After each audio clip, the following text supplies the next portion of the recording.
Good morning, students. I hope you all are doing good.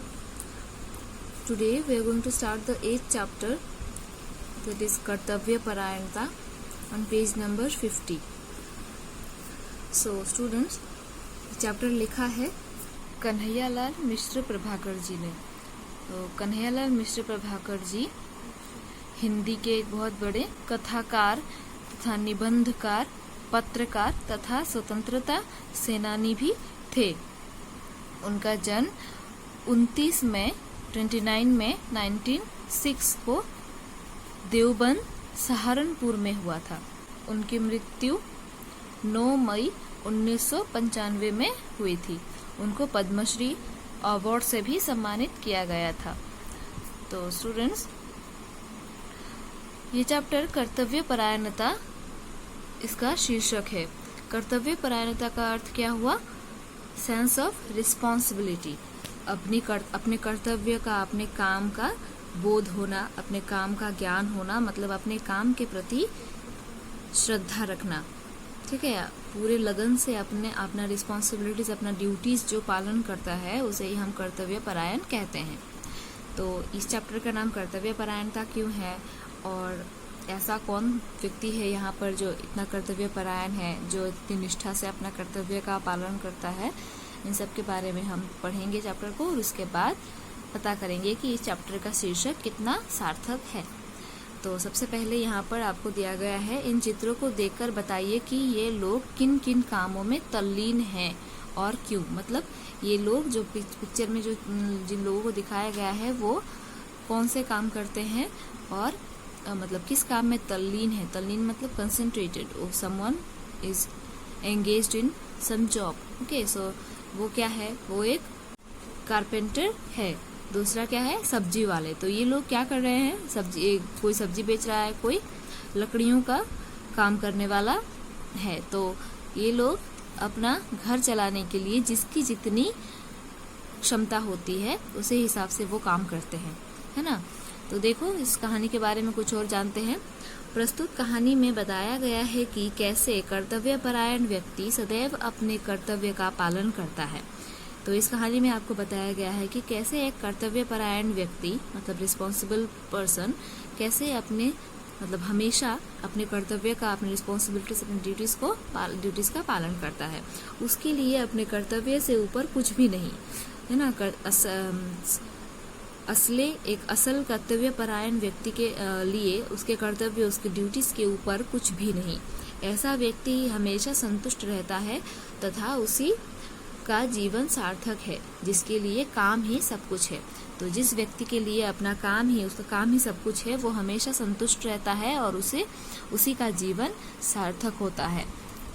वो अपने जीवन में कुछ कर पाता है, जिसका केवल अपने काम पर पूरा ध्यान होता है। वो अपने निष्ठा और लगन से अपना काम करता है। किसी को ज्यादा महत्व नहीं देता, किसी को ज्यादा महत्ता नहीं देता, बस अपने काम को ही ध्यान से करता रहता है। जैसे कि एक मामूली सा हवलदार, ठीक है, उसके सामने गुजर रहे, समझ लो, मंत्री जी, और उसके आसपास भीड़ उमड़ रही है मंत्री के होने से, है ना, मंत्री के आने से, या फिर समझ लो वहां पर कोई दंगा होने लगा, किसी के झगड़ा होने लगा। तो वो हवलदार मंत्री को न देखकर, या समझ लो मंत्री न रहकर वहां पर कोई पॉपुलर एक्टर एक्ट्रेस हो गए, फिर कोई भी हो, लेकिन वो हवलदार या वो कोई भी पुलिस अपना ध्यान उस मिनिस्टर, उस मंत्री या फिर कोई एक्टर एक्ट्रेस की तरफ ना देकर पास हो रहे हंगामे या भीड़ भड़ाके को संभालने में लगा रहता है। ठीक है, तो समझ लो कि वही एक रिस्पॉन्सिबल, एक कर्तव्यपरायण व्यक्ति है, जो बस अपने काम को, काम में ही पूरा ध्यान लगाकर, मन लगाकर अपना काम कर रहा है। उसे किसी बड़े व्यक्ति या किसी भी चीज का कोई लोभ मोह नहीं है। ठीक है, तो देखते हैं ऐसे चैप्टर में ऐसा क्या हुआ था। तो पहले शुरुआत होती है, लेखक बताते हैं, देखो, जफर मियाँ एक दिलचस्प आदमी है। यहाँ पर किसी के बारे में बात किया गया है जिसका नाम है जफर मियाँ। ठीक है, मेरा लिहाज करते हैं, मतलब ये जफर मियाँ लेखक का बहुत आदर सम्मान करते हैं। जब मैं उनके सैलून में पहुंचा, वे एक आदमी की हजामत बना रहे थे और आरा चलाने वाले 2 मजदूर इंतजार में बाहर बैठे थे। तो वो लेखक कहाँ गए? हजाम की दुकान पर, सैलून में। ठीक है, लेखक को शायद अपने बाल कटवाने होंगे या दाढ़ी बनवानी होगी, तो वो किसी हजाम के दुकान में गए। तो उस हजाम का नाम क्या था? जफर मियाँ। तो वो जफर मियाँ लेखक का बहुत सम्मान भी करते हैं। तो वो जब गए दुकान में तो जाकर देखा उन्होंने कि जफर मियाँ पहले से ही किसी व्यक्ति की हजामत बना रहे थे। हजामत मतलब दाढ़ी बनाना। ठीक है, तो वो किसी की दाढ़ी बना रहे थे। तो अब वो सैलून में तो यही काम चलता रहता है ना, फिर कोई जाते हैं तो वहाँ से अलग से बैठकर इंतजार करते हैं, फिर जब हो जाता है काम तो अब उनकी नंबर आती है, फिर वो काम करते हैं, अपनी दाढ़ी बनवाते हैं या बाल कटवाते हैं। तो वैसे ही वो जाकर बैठे और देखा कि वो पहले से किसी की दाढ़ी बना रहे हैं और उसके सैलून के बाहर 2 और लोग बैठे थे। वो दोनों कौन थे? वो दोनों मजदूर थे। ठीक है, वो अपनी नंबर आने की मतलब अपना नंबर आने का वेट कर रहे थे। वो भी, उनको भी दाढ़ी या बाल कटवाने थे। तो 2 मजदूर वो पहले से ही बाहर बैठकर इंतजार कर रहे थे। तभी लेखक दुकान में पहुंचे। मेरे दुकान में पहुंचते ही जफर मियाँ ने उस तरह रख दिया। तो जैसे ही लेखक उनके दुकान में पहुंचे, जफर मियाँ के दुकान में पहुंचे, तभी जफर मियाँ ने उनका उस तरह रख दिया। उस तरह तो वो चाकू होता है ना, जिससे लोग वो सैलून में नाई लोग जिससे बालों की छोटे छोटे बातों की ब्लेड जैसे, रेजर जैसे काम करता है ना, उस तरह जिससे बालों को चाच कर काटते हैं। ठीक है, तो उस तरह उनके हाथ में उस तरह था ना, वो जिससे वो किसी व्यक्ति की हजामत कर रहे थे। तो उस तरह को उन्होंने साइड में रख दिया और मेरे लिए कुर्सी बिछाई और बाहर की दुकान से चाय का एक प्याला लाकर मुझे दे दिया। मैं चाय पीने लगा और जफर मियाँ फिर हजामत बनाने लग गए। तो फिर देखो, पहले ही कहा है ना लेखक ने कि ये जफर मियाँ उनकी लेखक की बड़ा सम्मान करते हैं। तो फिर वे जैसे ही दुकान में पहुंचे तो जफर मियाँ ने अपने हाथ में से उस तरह को नीचे रख दिया और फिर जल्दी से जाकर लेखक के लिए एक कुर्सी बिछाई, मतलब कुर्सी लगवाई, और उनके पीने के लिए चाय भी मंगवाकर लेखक को चाय पीने के लिए दे दिया। और फिर लेखक बैठकर चाय पीने लगे साइड में कुर्सी पर, और ये जफर मियाँ वापस हजामत बनाने लगे जिसकी वो पहले हजामत बना रहे थे। फिर क्या हुआ? हजामत निपटी तो मुझे लगा कि मेरा नंबर है, पर जफर ने उन मजदूरों में से एक को बुला लिया और वो उसके बाल काटने लगे। तो जैसे ही उन्होंने उस व्यक्ति की हजामत पूरी कर ली, मतलब उसके दाढ़ी बनानी खत्म हो गया, मतलब पहले व्यक्ति का जिसका बना रहे थे उसका दाढ़ी बनाना खत्म हो गया, तो लेखक को लगा कि वो अब उन्हें बुलाएंगे, लेखक को बुलाएंगे, उनके दाढ़ी बनाने या जो भी करवाने आए हैं वो लेखक को लेखक ने सोचा कि अब उनका नंबर आ गया। लेकिन क्या हुआ? जफर मियाँ ने लेखक को नहीं बुलाया। उन्होंने पहले से जो बाहर 2 मजदूर बैठे थे उन दोनों मजदूरों में से एक को अंदर बुलाया। ठीक है, और बुलाकर उसको बिठाकर उसके बाल काटने लगे। तभी आ गया उनका असिस्टेंट और वो दूसरे मजदूर की हजामत बनाने लग गया। तभी जफर मियाँ का असिस्टेंट होता है ना, वो एक हेल्पर होता है ना साथ में, जो दूसरा भी नाई होता है मालिक के हेल्प करने के लिए, तो वो एक असिस्टेंट उनका और भी था। वो कहीं गया था तो वो वहां से असिस्टेंट दुकान में आ गया, और आने के बाद असिस्टेंट ने फिर बाहर जो दूसरा और एक मजदूर बैठा था ना, एक को बुलाया था जफर मियाँ ने, और दूसरा जो बाहर बैठा था उसको बुलाया असिस्टेंट ने, और बुला के असिस्टेंट उस दूसरे मजदूर की हजामत करने लगा, फिर दाढ़ी बनाने लगा। अब मैं बैठा हूँ कुर्सी पर और देख रहा हूँ कि मियाँ जफर उस मजदूर के बाल काट रहे हैं। मैं मजदूर को देखता हूँ और सोचता हूँ ये शायद 5-7 दिन से नहीं नहाया, बालों में उसके रेत भरी है और बुरादा भी। तो देखो, जब लेखक जफर मियाँ जब अपने उस मजदूर के बाल काट रहे हैं, तब लेखक वहीं बैठकर कुर्सी में बैठकर चाय पी रहे हैं और उसको देख रहे हैं। तो लेखक ने उस मजदूर को देखा और मन ही मन सोचा कि ये मजदूर शायद 5-7 दिनों से नहीं नहाया है, मतलब उसका शरीर बहुत ही मैला होगा और धूल मिट्टी होगी इसको शरीर में, इसीलिए लेखक को ऐसा लगा कि उसने शायद 5-7 दिनों से नहीं नहाया है। उसके बालों में रेत भरी है, ठीक है। और बुरादा भी, रेत मतलब धूल, उसके बालों में धूल भरी हुई है, और बुरादा मतलब लकड़ी का जो चूरा बन के आता है ना,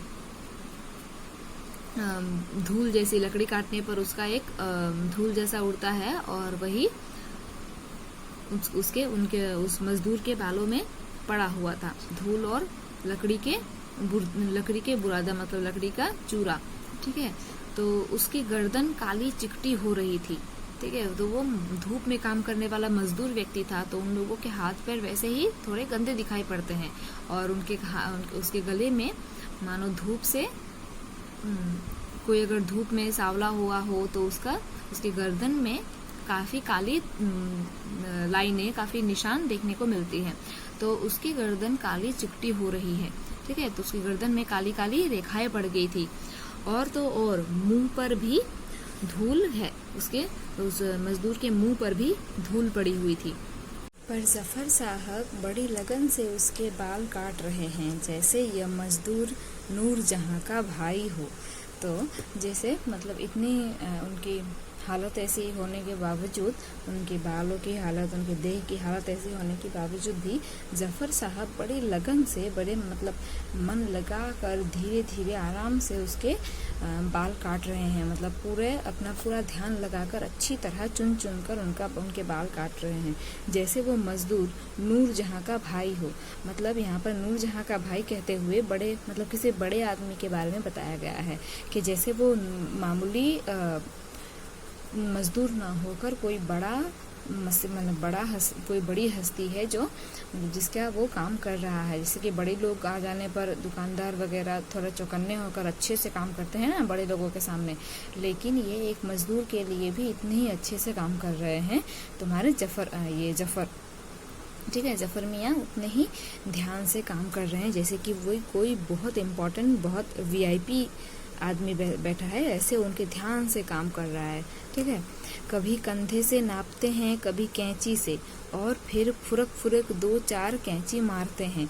तो देखो कैंची वगैरह से मतलब कंधे से मतलब मिलाकर वो छाट कर बाल काट रहे हैं, और ध्यान से कैंची से माप लेकर, और फिर फुरक 2-4 कैंची मारते, मतलब 2-4 बार थोड़े बाल काटते हैं, ठीक है, ध्यान लगाकर एकदम धीरे धीरे।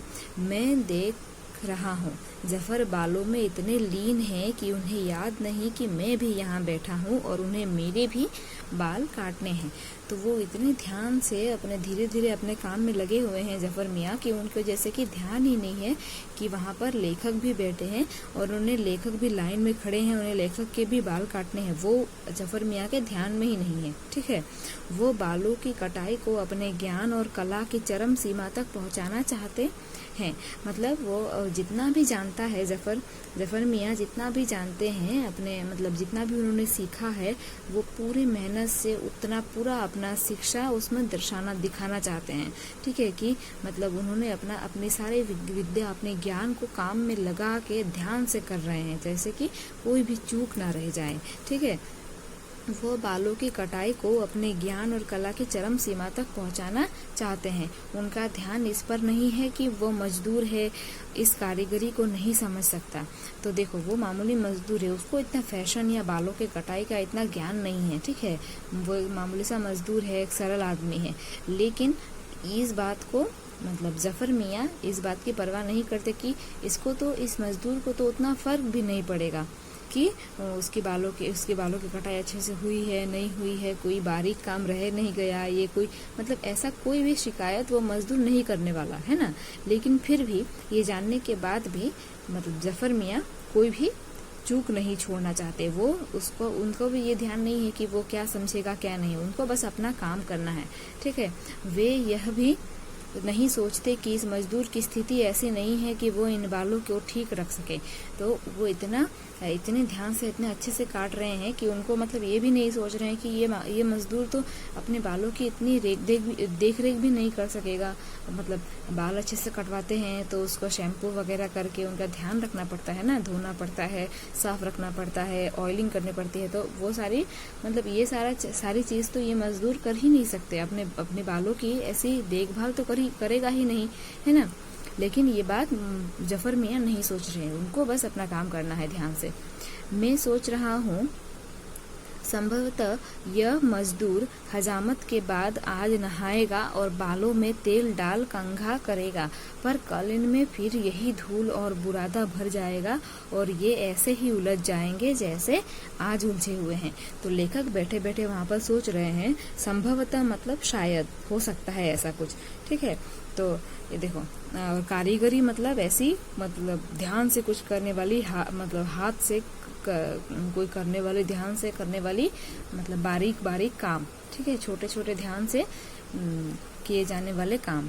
तो उनको लगता है कि शायद ये मजदूर हजामत के बाद आज नहाएगा, ठीक है। लेखक को लगता है कि ये शायद आज हजामत कराने के बाद, मतलब बाल कटवाने के बाद, घर जाकर दाढ़ी वाड़ी बनाने के बाद घर जाकर आज नहाएगा, है ना। उनको लगता है ना कि ये 5-7 दिनों से नहीं नहाया होगा, तो उन्होंने सोचा कि आज ये नहाएगा और फिर अपने बालों में तेल लगाएगा और उसमें मतलब कंघा करेगा, मतलब बालों को बालों में कंघी करेगा।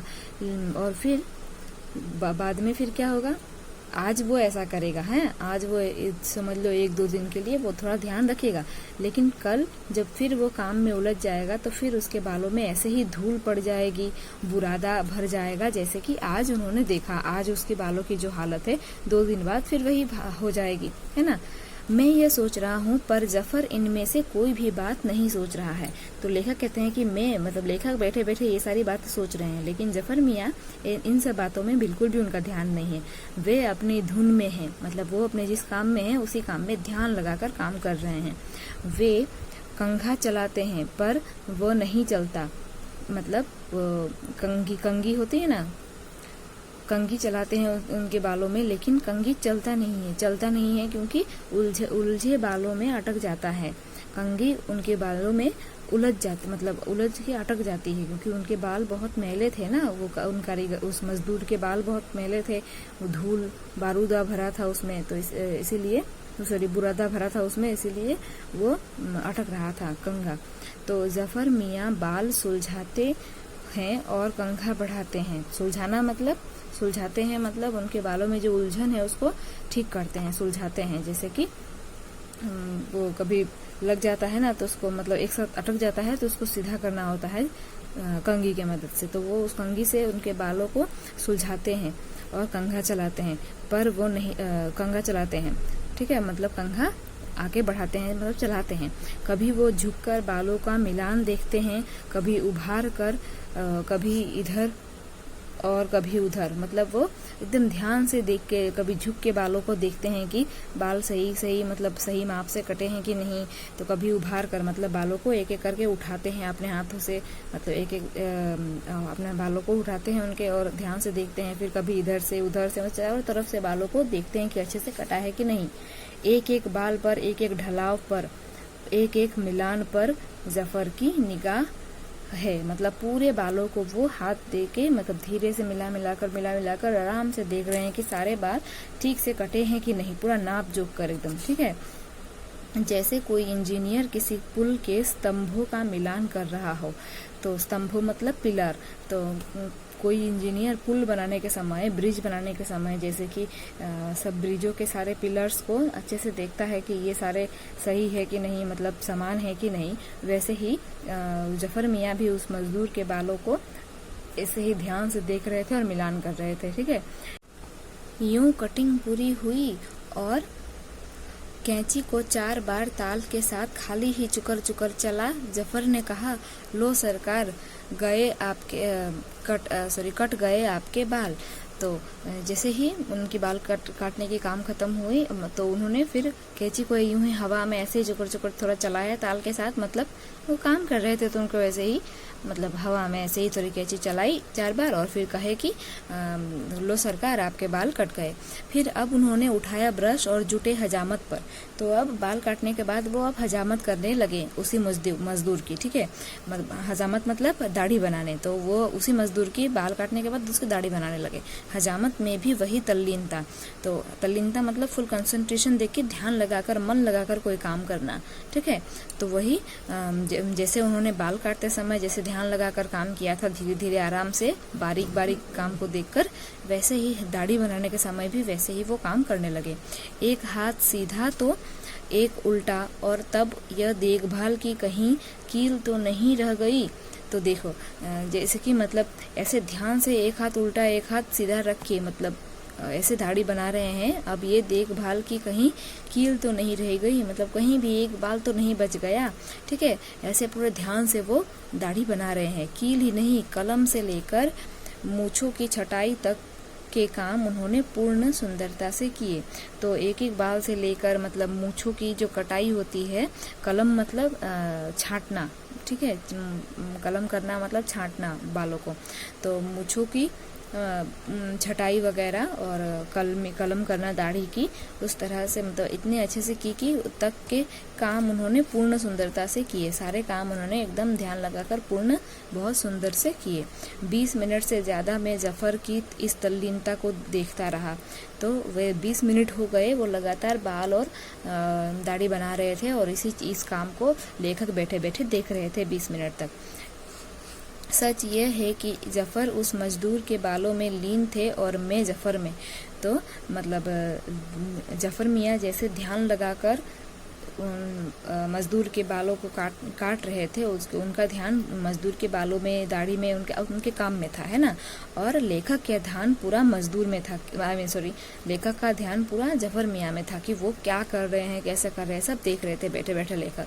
ठीक है, देखते देखते मैं भावों से भर उठा था, यहाँ तक कि हजामत की ऊंची कुर्सी पर आने को जब मैं उठा तो इतना भाव विभोर था कि मैंने जफर को अपनी बाहों से दबोच लिया। तो ये देख कर, उनके काम को देख कर लेखक बहुत मन ही मन खुश हुए और मतलब इमोशनल हो गए थे कि वो देखो कैसे अपने इतने ध्यान से वो अपना काम कर रहा है, उसको कोई लेना देना नहीं है कि वो एक मामूली मजदूर है, लेकिन फिर भी अपने मन लगाकर वो उसके बाल काट रहे हैं, ध्यान से बारीकी से काम को कर रहे हैं, दाढ़ी बना रहे हैं। ये सब देख कर लेखक बहुत इमोशनल हो गए। और फिर जब उनकी बारी आई, लेखक ने मतलब जफर मियाँ ने उनको बुलाया बैठने के लिए, कुर्सी पर बाल काटने के लिए। तब वो जब खड़े हुए बैठने के लिए वहाँ पर जाकर, तब वो मतलब इतना इमोशनल हो गए कि उन्होंने जफर मियाँ को गले लगा लिया। ठीक है, बाहों में दबोच लिया, मतलब उनको गले लगा लिया। पैसे देकर जब वो मजदूर चला गया तो मैंने कहा, जफर मियाँ, तुम तो उस मजदूर को ऐसे लिपटे कि जैसे जिले का कलेक्टर ही तुम्हारी दुकान पर आ बैठा हो। तो जैसे ही उस मजदूर ने मतलब अपने बाल कटवाने के पैसे दिए जफर मियाँ को और वो दुकान से निकल के चला गया, तब लेखक ने जफर मियाँ को कहा कि जफर मियाँ, तुम तो उस मजदूर के काम इतने ध्यान से कर रहे थे, ऐसे लिपटे मतलब ऐसे उसके काम में मतलब कर रहे थे कि जैसे कि मतलब उसके आओ भगत कर रहे थे, उसके ध्यान से, उसकी बारीकी से उसके काम कर रहे थे, जैसे कि कोई बड़ा कलेक्टर तुम्हारी दुकान पर आ गया हो और तुम जैसे किसी VIP का काम कर रहे हो। ठीक है, जफर ने जो जवाब दिया उसके आगे आगरे का पेठा और दिल्ली का सोहन हलवा दोनों फीके पड़ गए। तो देखो, इस बात पर लेखक की इस बात को सुनकर जफर मियाँ ने जो जवाब दिया उनकी बात का, उस बात को सुन के जैसे इतना मीठा और इतना दिल को छू जाने वाला जवाब था कि जैसे उसके आगे आगरे का पेठा जो सबसे स्वादिष्ट माना जाता है और दिल्ली का सोहन हलवा वो भी सबसे स्वादिष्ट माना जाता है, मतलब सारे के सारे स्वादिष्ट और मीठे व्यंजनों के, मीठे मिठाइयों के भी मतलब मीठे मिठाइयाँ भी उसके आगे फीके पड़ गए। ठीक है, उन्होंने क्या कहा है ऐसा देखो, जफर मियाँ ने बोले, बाबूजी, मेरे लिए तो जो इस कुर्सी पर बैठता है वही कलेक्टर है। देखो कितनी अच्छी बात कही जफर मियाँ ने कि जो उस कुर्सी पर मतलब बाल कटवाने वाली ऊंची एक कुर्सी होती है ना, उस कुर्सी पर जो बैठा वही उनके लिए VIP है। ठीक है, वही उनके लिए कलेक्टर है, मतलब सब उनके लिए, उनके सारे ग्राहक उनके लिए एक समान है। ठीक है, मैं स्मृतियों की सरिता में तैरने लगा। जफर मियाँ अपना काम पूरा कर चुके, लो सरकार बन गई हजामत। तो ये लेखक की मतलब जफर मियाँ की ये कहने के बाद लेखक उस कुर्सी पर बैठे और जफर मियाँ अपने काम में जुट गए। वो वापस से उनकी हजामत या बाल वगैरह काटने लगे। तो फिर उस बैठे बैठे लेखक बैठे बैठे वहीं पर लेखक अपनी यादों में डूब गए। स्मृति की सरिता, स्मृति मतलब यादों, मेमोरीज, ठीक है, यादों में स्मृतियों की सरिता, सरिता मतलब नदी, तो वो मतलब अपनी स्मृतियों में, अपनी यादों में, मेमोरीज में डूब गए, तैरने लगे, मतलब वो अपने मेमोरीज में मतलब वो बैठकर कुछ सोचने लगे, ठीक है। तो मतलब वो बैठकर बहुत सारी बातें, यादें सोचने लगे, याद करने लगे। और जफर मियाँ ने अपना काम पूरा कर चुके थे, मतलब वो उन्होंने उनके बाल वगैरह काट लिए और लो सरकार बन गई हजामत। तो उनके वो हजामत कर रहे थे, लेखक हजामत करवाने आए थे, तो वो हजामत कर ली उन्होंने। और मतलब जफर मियाँ ने उनको कहा कि लीजिए सरकार, आपकी हजामत हो गई। उन्होंने कहा तो मैं चौंक पड़ा। जब उन्होंने कहा तो वो चौंक गए। पर ये क्या, मैं इधर उठ रहा हूँ उस कुर्सी से और उधर मेरे सामने उतारी जा रही है जीवन वेद की यह ऋचा। तो जब वो अपने यादों में खोए हुए थे और तभी जफर मियाँ ने उनको कहा कि आपका लीजिए, आपका काम हो गया, आपकी हजामत हो गई। तो लेखक उसको सुनकर चौंक गए। हाँ, और उन्होंने कहा कि उन्होंने मन ही मन कहा कि मैं इधर उठ रहा हूँ उस कुर्सी से और उधर मेरे सामने उतारी जा रही है जीवन वेद की यह ऋचा। मतलब जब वो लेखक वहां से उठ रहे थे तभी उन्होंने मन ही मन सोचा कि जैसे मतलब उन्हीं के सामने उनके मतलब सभी के जीवन का एक मूल मंत्र सबके सामने प्रकट हो रहा है। जैसे कि सबके सामने एक बहुत बड़ी सीख जफर मियाँ के जरिए सबको एक बहुत बड़ी सीख मिली है। ऋचा यानी वेद मंत्र, मतलब किसी एक जगह का, किसी मतलब जीवन के मूल मंत्रों का एक मंत्र, ठीक है। जीवन में जो मतलब बहुत इम्पोर्टेंट बातें होती हैं, वैसे ही ऋचा मतलब एक बहुत सी मतलब सभी के जीवन की एक बहुत ही जरूरी बात, बहुत ही जरूरी मूल मंत्र, ठीक है। तो जीवन मतलब लेखक कहते हैं कि उनके सामने ही एक बहुत बड़ी उदाहरण, बहुत बड़ी बात आज प्रकट हुई है। हर एक नागरिक में वो कौन सी बात है जो लेखक के सामने आज समझ में आई है, लेखक को आज सीख मिली है, कौन सी बात है? हर एक नागरिक में अपने काम के लिए यह चाव, श्रम के प्रति यह श्रद्धा और पेशों के प्रति ईमानदारी के इस भाव का जागरण ही राष्ट्र की जीवन शक्ति का सर्वोत्तम मापदंड है।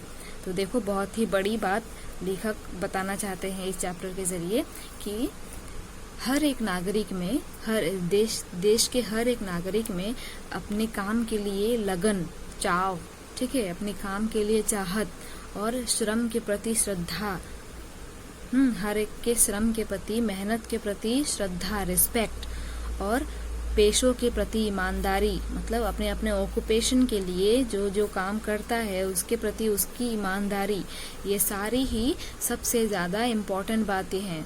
कि इस भाव का मतलब ये सारी बातें इस बात का जागरण करती है कि राष्ट्र की जीवन शक्ति का सर्वोत्तम मापदंड है।